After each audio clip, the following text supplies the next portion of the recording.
At dahil linggo nga ngayon, maaga tayong bumangon. Anong meron? Kakain tayo sa labas, guys. Paminsan-minsan, kailangan din nating treat natin ating sarili. Hindi lang puro trabaho, kailangan din nating kumain sa labas. At ito ang araw na pinakahihintay ng isa sa mga katulad kong dakilang tagapaglinis ng bahay ni Kuya. Ay, gaste, bahay pala ng amo ko. Charot lang! At dahil kakain nga tayo sa labas, syempre, kailangan din natin magayos. Simpleng pulbo-pulbo lang, dahil hindi naman tayo marunong mag-makeup. Dahil sabar nga dito, sobrang init sa labas, kailangan din natin magpapresko. At syempre, para mabango tayo, hindi naman tayo nakapahiya sa ating mga kasama, kailangan natin magpabango. O diba, kakain sa labas, kailangan magpabango. Charot! Ang dami ko na palang daldal dito. Siya na pala, ako nga pala si Marino Colet, ang maldita at tagapaglinis ng bahay ni Kuya. Charot lang, dakilang tagapaglinis na pala dito sa Lebanon, mga guys. Dahil sobrang init nga sa labas, kailangan natin magsombrero. Kasi pag naalis ko dito sa bahay, ko ay naglalakad lang hanggang doon sa taas. At syempre, hindi mawawala ang ating bag ni Madam. Tamang defense lang, hindi naman tayo marunong mag-makeup. Tama na yan, simple lang. Tama ng ganyan, simple lang ang ayos dahil baka may gimalamang ang panada ng ating mga hamo, nakakahiyanap. Siya nga pala, huwag kinong pansinin na magulo kong cabinet dahil yan ay sobrang liit lang, wala na akong mapaglagyan. At ito na, ready na tayo, haura check! At syempre, hindi natin makakalimutan ang ating bitpit dahil kakain tayo sa labas. At ito na nga mga guys, nakapagpahalo na tayo sa ating amo. Dahan-dahan, ba tayo mahipit pa dito sa elevator? Let's go! Habang naglalakad na nga ako dito, parang napansin ko wala yatang katao-tao. Wala talaga ako masilayan, kahit na isang butiki na naglalakad, wala talaga. Di ko alam kung nasaan mga tao dito. So yun na nga, habang naglalakad tayo, meron tayong nakitang dalawang kabayan. Ayun, nagpipicture taking sila. Hindi nila ako pinansin, tarot! Nakaready pa naman ang smile ko. Smile na hindi kidantit kasi alam na ako'y bungi. So ito na nga, nandito tayo na sa highway dahil maglalakad tayo papunta ng simbahan. Napansin ko talaga kukunti ang mga dumadaan sa sakyan, kukunti ang mga tao. Siguro naman hindi lingin sa inyong kaalaman ang sitwasyon dito sa Lebanon. Pero kami naman po ay malayo sa kaguluhan, kami nasa syudad pero safe naman.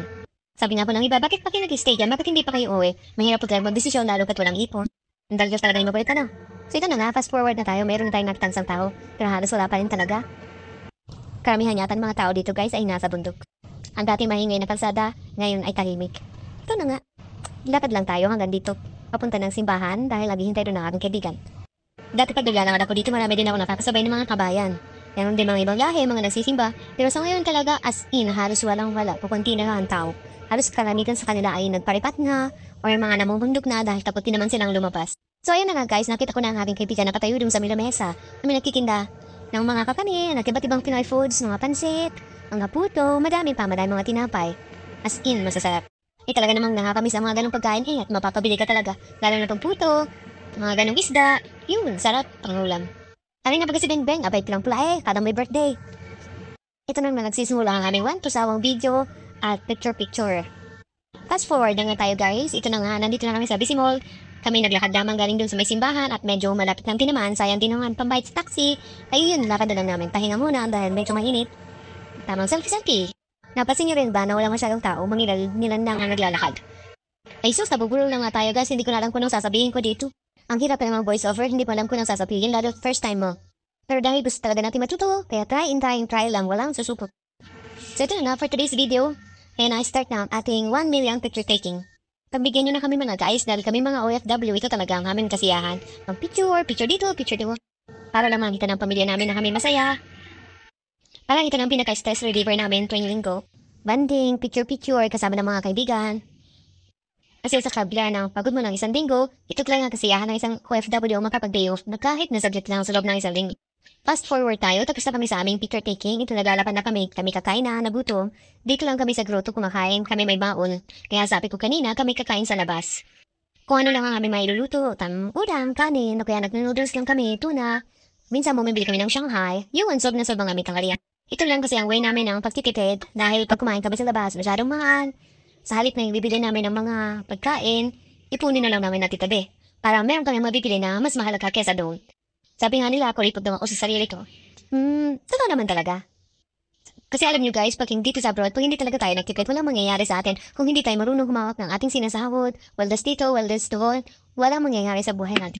Nakaka-relate ko yung mga katulad ko na talagang may pinaglalaanan ng pera o kaya may mga pinapaaral sa Pinas.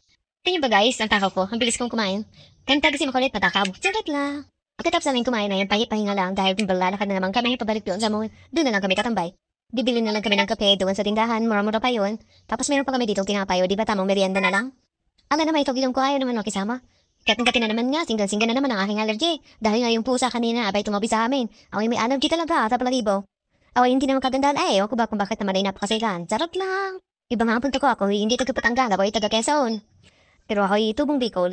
Napansin niyo rin ba na hindi ko na alam kung sabat ang kwento nitong ating voice over? Abay, kahirap pala mga madam, aba. Hindi ko na alam kung anong sasabihin ko din eh.